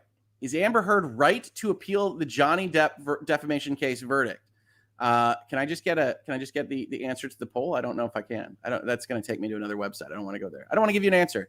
So we'll read that later. Similarly, there was no reiteration of the defamatory language made clear by the fact that the tweet itself wasn't provided to the jury as a possibly defamatory statement. So the jury seems to be indicating that just by summarizing the article in a positive way, a tweet with a hyperlink can be considered a separate publication. Again, this decision could have a massive impact on anyone retweeting things online, particularly those participating in campaigns like Me Too, in which many tweets are merely statements of approval or sympathy with another story. Yes, if you retweet something that you know is false, you've got an issue, okay? I don't give legal advice here, but if you do that, you've got a problem. Everybody else that looks at a potential accusation and says, you should read this blog post, it sounds horrible or whatnot, even if that proved to be false later from the actual person, and God, I hope not, right? False versions of these accusations are heinous. It's why they have to be stamped out so thoroughly, which is what the media is failing to do here. If that proves to be false, the fact that you believed it and passed it on is not separately defamatory because you lack the knowledge and could otherwise trust it. Now, the more you get into the dark webs and the weirdness of it, you can potentially be more obligated under those things. But if it were in a news article in NBC News and you passed it on and it later proved to be false, no. In 999,999 times out of a million, you are not going to be responsible for that defamation. And I say that in that terms because I'm a lawyer and I can't make guarantees. I just can't. It's not in my DNA, despite what this law professor might otherwise tell you. So I can't make a guarantee on that because there could be a wild fact and circumstance that I don't have the imagination, much like this author, to actually conceive of right now sitting here with you. And yet, I'm still willing to say if you don't have personal knowledge of the events, you are going to be okay if you're otherwise sharing a reputable source. Now, is NBC a reputable source? I have questions. But for right now, if it counts as authoritative to Facebook, Twitter, and YouTube, you can probably get away with it. Will they continue to be authoritative? I think we're seeing that it's sliding away. Here's Alyssa Milano tweets. After all, the tweet by actor Alyssa Milano that dramatically bolstered the Me Too movement back in 2017 states, if you've been sexually harassed or assaulted, write Me Too as a reply to this tweet. Milano later said her tweet was inspired by the media coverage of Harvey Weinstein. If she had linked to the original New York Times article and it had later been found to be defamatory, the standard set by Depp Heard could extend defamation liability to her and potentially every other person who responded, some tens of thousands of people. Bullshit. I am sorry, mothers and fathers of kids who like to start the day eating a wholesome breakfast, watching Virtual Legality. But that deserved a little bit of French. If you're retweeting the New York Times, you can depend on the New York Times vetting process. Maybe you shouldn't be able to as we look through all these articles, but 100% you can. The jury's instruction statement there must be additional content beyond the posting of a hyperlink is likewise vague and dangerous. The phrase Me Too is literally 2 words of additional content. She didn't just post Me Too. Why are we making up things? That phrase links the original story to a new story of abuse or mistreatment for the author, and it connects the original story to a bigger picture of widespread mistreatment of women. Here as well, recent court cases have provided more protection than the recent jury verdict did. Appellate courts have stated that merely referencing an article or approving of it does not create a separate publication. That's not what happened here. Specifically, if text added to a posted link does not name the plaintiff or reiterate the defamatory content, the single publication rule bars considering the online reference to the defamatory publication. Such online references merely call attention to the existence of the article and do not present the defamatory content themselves. The impact of the jury verdict is difficult to predict, particularly because Heard's lawyers have said they will appeal it. Even if the verdict stands, a single jury verdict has no official precedential value. Just like the jury doesn't have to follow quote-unquote precedent. They're fact finders. It cannot be relied upon by other courts for their own cases, but the fact that this highly publicized verdict was handed down may be enough to prevent others from speaking up. What is most troubling here is that nobody is listening to me. is that trial showed how careful Heard was when approving of the Washington Post article. The story didn't mention that she was abused. What?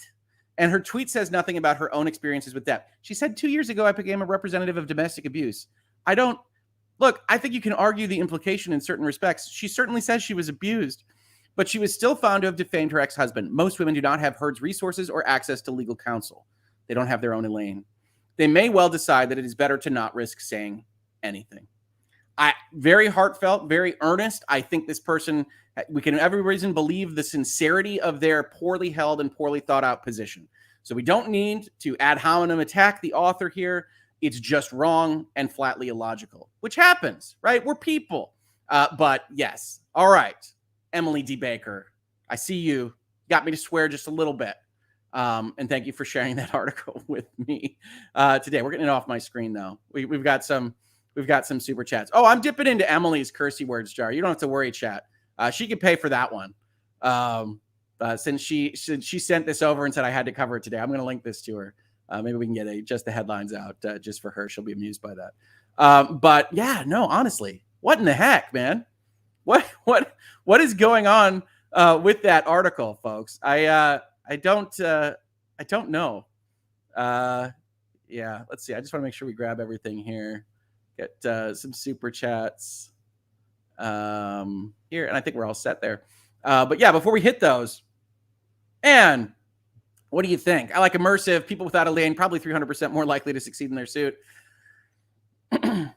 Maybe she's got it. Oh, that's what Kurt says. Better off not having their own lane. Oddly, is the author an attorney? So that goes in the question mark column. I didn't look up this author. She says she's a professor, right? Professors don't have to be barred. In fact, I think most professors aren't because it's just a fee that you pay to practice law. And I doubt that all professors are otherwise licensed to practice law. I have no idea about this person. Clearly motivated interest in terms of writing that article, thinks that Amber Heard was pilloried or whatnot, finds in favor of that kind of in reverse. We can see all the logical loopholes that we often see when we're reading these articles, but I would expect better from an actual person that was trained in the law, right?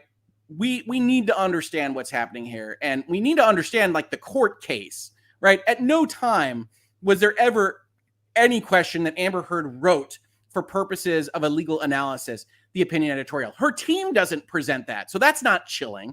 We're only ever talking about the headline. And by the way, you can write this article getting that right. You can write this article about the headline. Now, that doesn't get you to where you want to get at the end because they found her liable on everything. But one of the things I had posited when we were talking about what the potential verdicts were is I thought that the headline was the most obvious one, that the tweet would obviously be republication for this purpose, and that Amber Heard would lose on that and maybe that alone. That didn't happen. But if that had been the verdict, I could see an article like this one talking about republication, talking about the rule, talking about the headlines, and being like, that's fundamentally unfair. I would get that. That's not what the verdict was. The verdict was the whole darn thing was defamatory, and so you have to bake in these ridiculous legal concepts that don't have anything to do with what the case actually was. And to me, that is unethical. That is essentially not doing what you should be doing if you're going out there with a platform like an opinion piece on NBC News and talking to folks, informing them. And I am passionate about this. I'm using cursey words about this because virtual legality for me exists because I feel called to try to help folks understand what in the world is going on with these things. And I'm not perfect. I'm sure people can find clips where I have said things that were inaccurate because I'm still a human being at the end of the day. But I try my darndest and I try to correct for those things when they happen. And I would never, ever, ever go out mischaracterizing what a trial was based on for purposes of my own thesis in trying to backstop my article. You can still write what this person wrote. It would still be dumb, but you could do it without mischaracterizing everything that we just saw. And that honestly offends me. To take that platform, obviously much bigger than mine here. And we're growing. Tell your friends. We'll come up with blue hats. We'll do something, Care Bear hats. But it's just so darn important to get good understanding and good information about what just happened. And you could still make your points and not be idiots doing it. So I get very upset about that. And so that's where I'm at Clearly an Ivy Tower person, not a trial lawyer or real practitioner. Could be. Professors are often going to have that, even if they do practice or they do things with legal aid. I don't want to I don't know anything about her experience. This article wasn't for us. It was for Amber fans. Yeah, I mean, I think that's right. Trained is doing a lot of work there, Hoeg. Yeah, perhaps. Why do you think NBC is still siding with Heard? Cynically, I would say that their analytics are showing that there's an audience for that content. That would be my guess. But I do think that you can still service that audience that you think exists without just misinforming. Right? And I'm not saying they should be regulated. I'm not saying people should swoop in and call NBC, disinformation specialists or whatnot. But I do think that they deserve to be called out in places like this one, and I will continue to do so. We need more first read articles. That was brilliant. It's very nice of you to say. Yeah, I'd like to prep so I know what's coming, but maybe that softens some of my initial reactions as I go through them the first time. And drop my draw is not actually a sentence. Drop my jaw, only for my own personal benefit with nobody watching. But maybe we'll do some more first reads. It's a different process. Just get to read along with me. What else we have here? Let's do some of these super chats. You guys have been so generous this morning. Jennifer, good morning. Up in Lexington, Michigan. Thanks. Good morning, Michigan. It is a good morning. Fridays are great mornings. It looks fantastic out there. Thank you so much for the support. T in Tennessee with a face palm emoji. The full Picard. Yeah, that was an article, wasn't it? Apple pie. Angry Hoeg energy gives me life. Go off, Hoeg. I got your flower. And then the face holding the flower made out of little symbols. That's awesome, Apple pie. Thank you so much. Yeah, I don't want to be this angry. I'm an optimist. I love this stuff. We still got, right? Something I'm very excited about. Not that. Lawyers and Dragons. I just keep like to watch the animation. This is what David did for us. Our GM put together this whole thing with the advertising and the animations. There will be a brief summary of what our adventure will be on Twitter. If you want to follow me over there today, you get the first word here as we put that up probably in a couple hours. But I don't want to be angry, but sometimes anger is deserved. Thank you so much, Apple Pie. Tracy Fagan, isn't the Washington Post behind a paywall? The actual opinion piece right now? I think so. Washington Post is separated into different verticals. So like if you go onto their gaming column, that is outside the paywall. You can read everything there. I almost did an article from their gaming column because I thought it was good. This morning. And I do like to at least point out where especially some of our recent guests in virtual legality, like the Washington Post, do something that I think is good journalism. And so they had a really nice biography of the people that made a game called The Escape Academy that was released this week about how they made actual escape rooms during COVID, and then they had to change when they were closed down, and they decided to go into video gaming, and they kind of pieced this thing together. And now it's like one of the most highly rated games of the quarter, I think. I love that. And I think I tweeted out, I love stories of entrepreneurs that have to react and change. And these are the dreamers. These are the creators that make all of our lives better. And you'll hear me proselytize on that. I'm an entrepreneur's lawyer. So like that's what gets me out of bed in the morning, as well as talking with all of you, of course. So I absolutely love those kinds of stories. Didn't do that, but a lot of their stuff is behind a paywall. I digress. Unindicted co-counsel, you owe $1 to Emily's Cursey word jar. No, I am removing $1 from Emily's Cursey word jar. Emily's funded for like $75 in Cursey words here. And I really should get like a graphic up for that, because people send in super chats to allow Emily to swear on this space, which is funny because she tries not to, and it's going to happen anyway. But I think it was deserved, right? I say, family friendly, 100%. I don't swear a lot. And I do it because you notice when I do it, right? I am a supply and demand Cursey word operator. Britt Cormier, after this read, I want Hoeg to hook up to a heart monitor on screen for first reads of articles sent by Emily. LOL. That's right. Emily will just have a DM with me every once in a while. That'll just be like, oh yeah, read this one. Don't read it in advance. Just read this one on stream. See if I can kill him. T in Tennessee, not to mention that she admitted writing it against Johnny Depp from the stand. She sure did. It's amazing what we're ignoring in these various articles, right? That Sarah wide-eyed emoji, alert EDB, Hoeg said a cursey word, explosion, exploding head emoji. Yep. Michelle, we love spicy Hoeg. Not too spicy. A mild salsa, really. But sometimes that kind of stuff is deserved. And that's why I use them judiciously.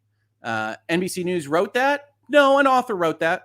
Large fictional entities don't write things, but they did publish it. They put it up, and they put it up as a companion piece to a documentary, which was pretty slanted. Documentary, I know it's video clips of interviews. It doesn't have kind of an overall concept. NBC, what can I say? Crazy cat queen. I wonder why I can't find that article link on Twitter from NBC directly. Could it be because they know it's misinformation? I will add it. I don't think I was planning on doing this today until Emily sent it to me. So I will add it to the description. I will go through. I have to add chapters, I know, to yesterday's videos. You guys are all very quick on that. They're not chapters yet. It's like, yes, I know. I don't have the full team doing descriptions for me, so I have to remember to go do that after that. And sometimes I get like a work email and I have to do something real quick. And so I go do that instead. I will link it in the description when I go through and finalize the process for this video and get everything set up. So thank you for that. Now, I think we've gone almost 2 hours today. What do we got here? Whose channel is hosting the D&D session? I'm so glad you asked, Chubtoad. That would be here, youtube.com/Hoeg Law. So we're going to be doing, as I said, game type stuff with my friends here in this space. And other people might do it too. I mean, I don't have a monopoly on that kind of thing. But this has been long in the planning. We've been, David and me, have been talking about this for months. And it's going to be fantastic. Get excited. I mean it. I am super, super excited. We're going to have some fun. If you like our humor in general, just imagine us. One or more of us might try to put on a voice. I don't know. I don't know what's going to happen. I think if somebody does try to put on a voice, it's probably me. But we'll see. We'll see what we do. Ace says swearing less is more adds to impact. I've always felt that way. You really know it. And if I escalate to the really high levels, you know something's wrong. And that refers pretty well in contract negotiations. Sounds to me like this law professor watched the interviews after the trial and not the trial. Perhaps. Does not sound terribly well versed in the actual details of the claims. Does it? Yeah. Hoeg mild salsa you could sell online. I get it. We'll get a jar in the merch shop that just says mild salsa. Hoeg Law. Something like that. Hoeg gave my heart fire. Thank you, Randall. I appreciate it. Let's see here. Uncivil, more content for me later. Yeah, enjoy your read through of that, Kurt. Absolutely. Look for the NBC News channel in the YouTube for the video. Yeah, it's everywhere. So you can definitely go find that. But I might be able to link that too. I didn't talk about it directly here, so I might not. I say Ken Burns should do a documentary on how and why this documentary was made. It'll be 10 parts. It'll be 14 hours long. And it will just be close-up shots of like the social media team at NBC with sad music and then pans over like slightly askew emails where they decide to do this. It'd be grand. Riketsu86 had to wake up early for work today. Being here for that last article live made it all worthwhile. Thank you so much for the support, Riketsu. I'm glad that you were here. Secret McSquirrel, thank you as always for helping out with the mods and everything else. Do hit the like, do hit the subscribe. We're having fun here if you can't tell, and you want to put the alert on your Outlook or on your Gmail calendar or wherever for Lawyers and Dragons tomorrow. It's going to be super cool. Let's see here. Alita. Oh yeah, Alita's on the list. Oh yeah, we're having fun. We're having fun tomorrow. It's going to be Alita, Robbie, and me. And then, like I said on Twitter, my thought process here is that this is a pilot with possibilities. It takes a good deal of effort to arrange these kinds of things. But I love having this kind of stuff on the channel. I love showing how people can interact and enjoy each other's company and work through the process of games, right? Like, you know this about me. This is my full-on nerddom coming out here. I love gaming, and I love interactions, and I love the stories that you can tell and the fun that you can have with each other. And I want to bring that to more people through, in this case, personalities that hopefully they already enjoy.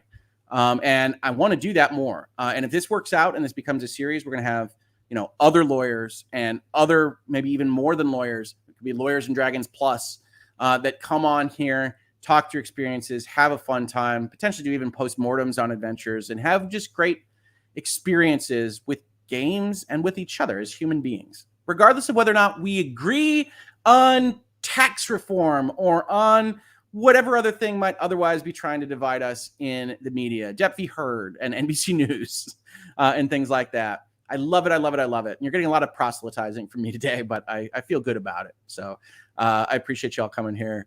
Hoeg Law, mild salsa, zesty with a little spice, an empty jar with Hoeg mild salsa. I love it. Why not? It's a mockumentary about the NBC News video, perhaps. Pesky Pirouette with a super sticker. Thank you so much for the support. I really appreciate it. Great to see that passion. I'm a passionate guy.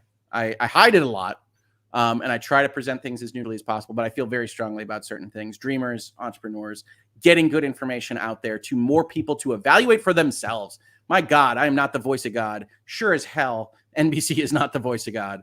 So that's what I'm passionate about. I'm excited about tomorrow. What time? 10 a.m. Eastern. And I would expect probably 2 hours. It's a one-off adventure. We'll see. I say that not knowing what we're heading for. And so we'll see how it goes. Need to get Lawful Masses added to the list. I think he would do it. I think he will do it. So this is the pilot. These are the people I was coordinating with. But yeah, if we can make this work, I would see the whole of people that want to do this coming over to the channel, meeting new people with diverse perspectives, concepts about law, surely, but just about everything else, engaging in fantasy role-playing like everybody should do to combine our collective humanities. Let's see here. What else we got? Plan for 3 to 4 hours if you've said 1 to 2. Hey, you know what? We got talkers. We got lawyers. We know that at least one of us is super enthused and is talking about various rule sets and expansions and things behind the scenes. I bet you could guess if you really think about that one. But it's going to be a blast. I should probably go do some law firm work. I have some things to do. I thank everybody so much for the wonderful camaraderie, awesome community, and fun we had in here. Technically, we looked at 4 articles today, but Casual Fridays are the best. And maybe we move the entire kind of thesis for these episodes, for Hangouts and Headlines in general, more towards a more casual approach. I had a lot of fun today. We'll see. Leave your comments below what you feel about these kinds of episodes, how you feel about the show in general. I'm always taking feedback. Always love to hear from all of you. And do not miss tomorrow, Hoeg Law YouTube channel, 10 a.m., Lawyers and Dragons. We are going to have a blast. You are not going to want to miss it. You're not going to want to be looking at your life afterwards on your deathbed saying, God, if only I had been there for the premiere episode of the longest lasting lawyer-based Dungeons & Dragons series of all time. Before it had become a phenomenon, I could have been there at the pilot. You don't want to be that person. So live life without regrets. See you tomorrow morning at 10 a.m. and have a fantastic Friday, everybody. See you next time.